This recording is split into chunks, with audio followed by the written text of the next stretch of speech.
Di awal minggu kemarin Bang Romi kasih gue Huawei P40 buat dicoba. HP ini sekaligus jadi pelengkap karena sebelumnya Bang Romi udah sempat review P40 Pro dan P40 Pro Plus. Karena gue udah pernah pakai Huawei lumayan lama, pas baru dikasih hal yang pertama gue lakuin adalah login Huawei ID. Layaknya Google ID, Huawei ID ini fungsinya buat sinkronisasi data-data gue di Huawei lama ke P40 ini. Ya emang sih lebih sedikit fiturnya, tapi hal-hal penting kayak galeri ataupun kontak bisa langsung update tanpa harus gue tambahin satu-satu. Setelah login akun Huawei, gue masih belum bisa ngapa-ngapain lagi. Karena waktu dikasih HP ini, baterainya tuh kurang lebih sisa 10%. Jadi mau nggak mau gue harus charge dulu pakai charger bawaannya. Beda sama kakak-kakaknya, P40 Pro dan P40 Plus. Di P40 ini gue cuma dikasih kepala charger dengan output 22,5 watt. Tapi walaupun outputnya nggak sampai 40 watt, durasi nge-charge baterai dengan kapasitas 3800 mAh itu lumayan cepat. Waktu gue coba nge-charge dari baterai 5% sampai full, itu cuma makan waktu kurang lebih 1 jam. Gue juga nggak khawatir nih, misalnya nge-charge sambil ditinggal tidur, Huawei bakal otomatis ngurangin daya listrik yang masuk, tapi tetap bisa bikin penuh pas pagi-pagi. Sambil nungguin di-charge, gue raba-raba body dari Huawei P40 ini, mulai dari bagian belakang, depan, kiri maupun kanan. Walaupun ini adalah versi P40 yang paling murah, desain dan build quality-nya masih kelihatan premium. Sertifikat IP53 juga hadir, biar handphone lebih tahan debu dan cipratan air. Huawei P40 ngandelin backdoor kaca dengan finishing matte yang punya refleksi cahaya di belakangnya. Warna silver frost yang solid ini makin bikin handphone kelihatan elegan. Buat frame-nya masih pakai bahan aluminium yang dibikin melengkung, biar grip tangan kita lebih kuat. Di sisi kanan ini ada tombol power, dan volume yang empuk gak berisik pas ditekan. Di sebelah kiri nggak ada apa-apa, di atas ada mikrofon. Terus kalau di bawah ada slot SIM card nano, mikrofon, USB Type-C, sama speaker mono. Nah, karena baterainya udah penuh, sekarang waktunya gue pakai Huawei P40 buat macam-macam. Pertama-tama gue mau install aplikasi dulu. Tapi seperti yang kalian tahu, Huawei P40 ini nggak punya Google Play. Buat gue sih tapi nggak masalah, karena butuh kebiasaan aja sih. Huawei udah nyediain opsi market app sendiri buat download aplikasinya. Aplikasi penting kayak mobile banking, online shop, sampai game-game yang lagi hits bisa gue download. Emang sih masih belum semuanya ada, tapi Huawei juga nyediain alternatif lain buat cari-cari sesuatu.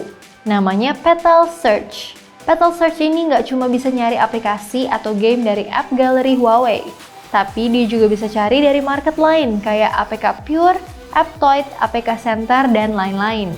So tinggal cari di Petal Search aja, otomatis nanti aplikasi dari market-market tadi bisa langsung kalian download ataupun install. Gak cuma download, kalian juga bisa dikasih tahu langsung kalau aplikasi itu ada update. Setelah gue nemuin aplikasi yang gue cari, khususnya Netflix, gue mulai nonton film-film di sana. Sayangnya, Wi-Fi security-nya masih di L3, belum L1.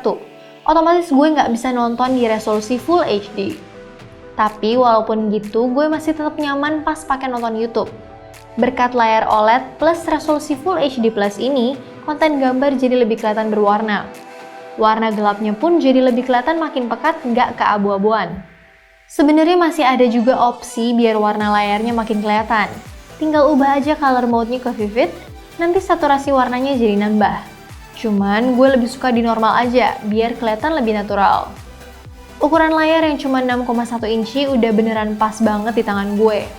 Mainin pakai satu tangan ringkas, mainin pakai dua tangan lebih gampang lagi. Gue tetap bisa akses notifikasi tanpa harus mindahin posisi tangan.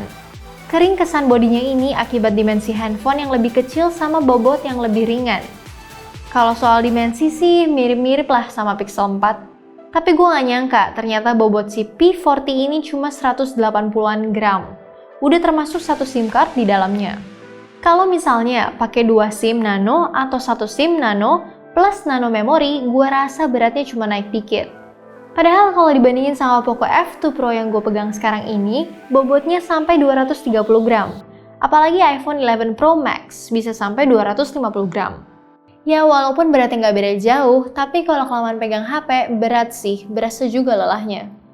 Gue nggak ada niatan buat nambah nano memory card di Huawei P40 ini. Selain karena harganya yang masih mahal, kapasitas RAM 8GB dan memori internal 128GB UFS 3.0 udah lebih cukup buat gue. Toh gue juga jarang download film ataupun lagu, lebih suka streaming film atau Spotify aja. Dipakai buat dengerin musik juga suaranya menurut gue cukup bagus. Sayangnya nggak kayak P40 Pro ataupun P40 Pro Plus.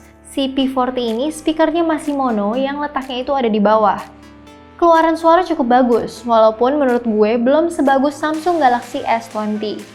Suara vokalnya kedengeran jelas, bassnya cukup detail, sama pas dipakai di volume maksimal itu suaranya nggak sember. Karena keasikan nonton dan dengerin musik di P40, gue sampai lupa nambahin lock screen-nya. P40 ini selain nyediain lock screen standar, kayak PIN, password, pattern, dia juga nambahin 2 pengamanan biometrik. Pertama, Face Unlock Infrared. Nggak kayak Face Unlock standar, Face Unlock-nya Huawei P40 ini lebih canggih, karena ngandelin kamera TOF di depannya.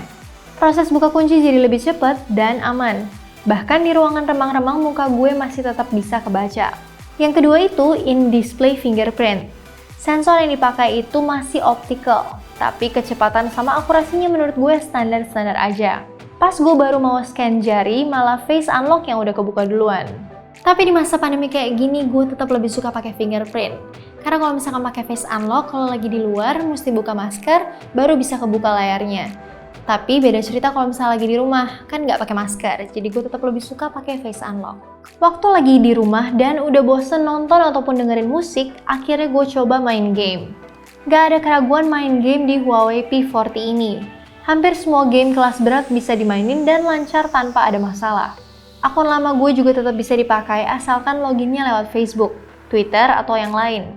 Sebut aja kayak PUBG Mobile, data gue tetap aman dan di sini gue bisa mainin pakai grafis HDR Plus Ultra.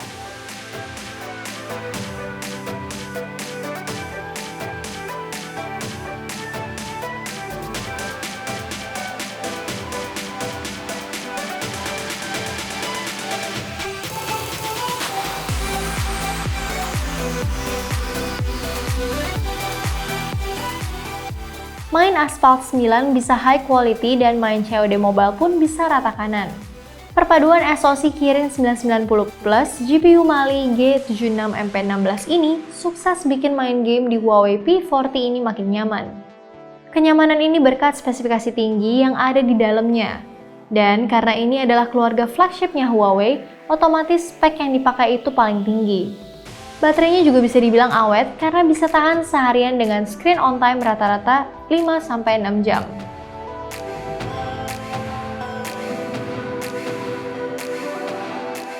Ketidakraguan gue nggak cuma di spesifikasinya aja, tapi juga di kameranya. Hampir di semua skenario, gue bisa dapat hasil yang cukup memuaskan. Kalian nggak boleh underestimate sama P40 walau ini adalah versi paling murah. Nyatanya, kamera utama Huawei P40 ini sama kayak P40 Pro ataupun P40 Plus, 50MP f1.9 yang udah punya OIS. Sedangkan kedua lensa lainnya itu agak disunat. Kayak lensa yang di atas ini, lensa telefoto 8MP f2.4 3x optical zoom, dan ada OIS. Terus yang paling bawah itu ada lensa ultrawide 16MP f2.2. Buat nguji kameranya, gue pergi ke satu tempat di Pantai Indah Kapuk, Jakarta Utara. Di sini tempatnya masih sepi, dan menurut gue banyak objek yang cukup pas buat uji kamera. Setelah melewati parkiran, gue posisikan kamera ke mode auto. Di mode ini gue aktifin AI sama disable moving picture. Setelah beberapa kali motret, menurut gue AI-nya sekarang lebih kelihatan natural. Gambar-gambar yang gue ambil itu warnanya nggak terlalu di-boost. AI HDR-nya juga menurut gue semakin pintar. Karena pas gue ngambil gambar scene backlight, shadow-nya dari dedaunan meningkat jadi gambarnya makin kelihatan jelas. Cuman kalau misalnya pakai lensa ultra wide, menurut gue warnanya nggak secerah lensa utama.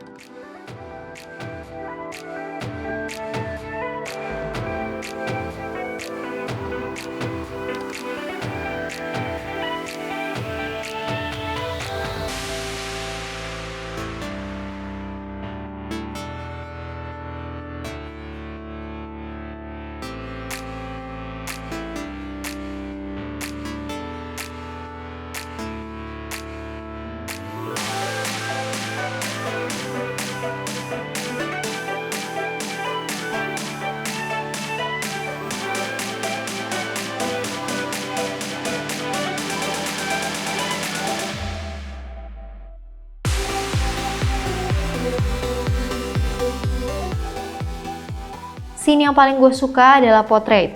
Menurut gue hasil bokehnya itu udah sangat rapi.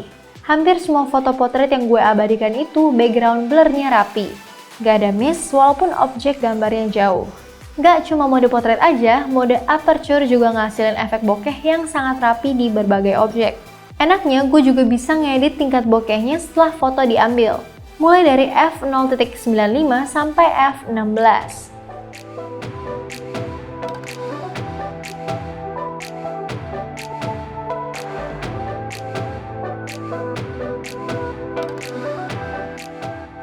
Khusus buat mode Pro-nya ini, gue bisa atur banyak hal.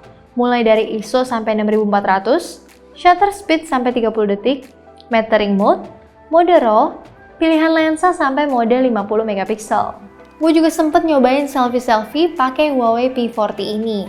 Ya, walaupun lensa kamera depannya ini ada dua, tapi yang bisa dipakai itu cuma satu, lensa kamera sebelah kanan, yang resolusinya 32 megapiksel f2.0. Mode yang bisa dipakai kurang lebih sama kayak di kamera belakang. Ada auto, portrait, night, dan lain-lain. Sejauh ini menurut gue kamera depannya tetap bisa menghaluskan muka gue meski nggak aktifin mode beauty. Buat scene backlit juga, cahaya backgroundnya masih bisa kelihatan jelas. Nggak cahaya matahari semua. Buat beauty dan tambahan efek bokehnya bisa ditemuin di mode portrait. Efek bokehnya ini juga cukup rapi kalau objeknya gampang. Cuman pas ketemu rambut yang rumit, otomatis banyak miss. Karena hari udah menjelang malam, akhirnya gue memutuskan untuk stay di sana dan ngambil contoh foto malamnya. Gue cukup puas karena walaupun tanpa pakai mode night, hasilnya itu udah cukup bagus menurut gue. Gambarnya terang dan minim noise.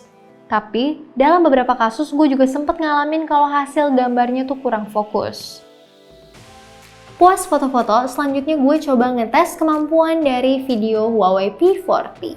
Videonya ini support sampai resolusi 4K 60 fps dan lebih stabil karena punya OIS. Tapi pas gue coba video sambil jalan, ternyata masih ada geter-geter sedikit. Resolusi 4K 60 fps-nya nggak cuma bisa dipakai di kamera belakang.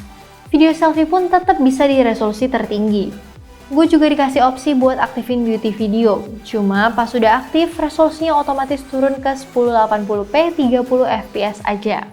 Hey guys, ini gue lagi cobain video selfie-nya Huawei P40. Gimana menurut kalian? Oke nggak?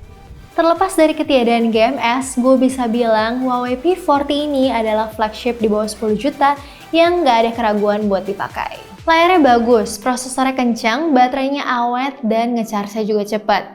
Yang paling penting kameranya juga bagus. Menurut gue sih HMS sekarang udah cukup bagus, kalian cuma butuh adaptasi aja biar terbiasa. Oke, siap El? Siap, Mam. Oke, siap. Standby. Rolling. Oke, layarnya bagus, prosesornya kencang, baterainya awet, dan nge-charge-nya juga cepat. Yang paling penting kameranya juga bagus. Menurut gue sih HMS sekarang udah cukup bagus. Kalian cuma butuh adaptasi aja biar terbiasa. Fokus.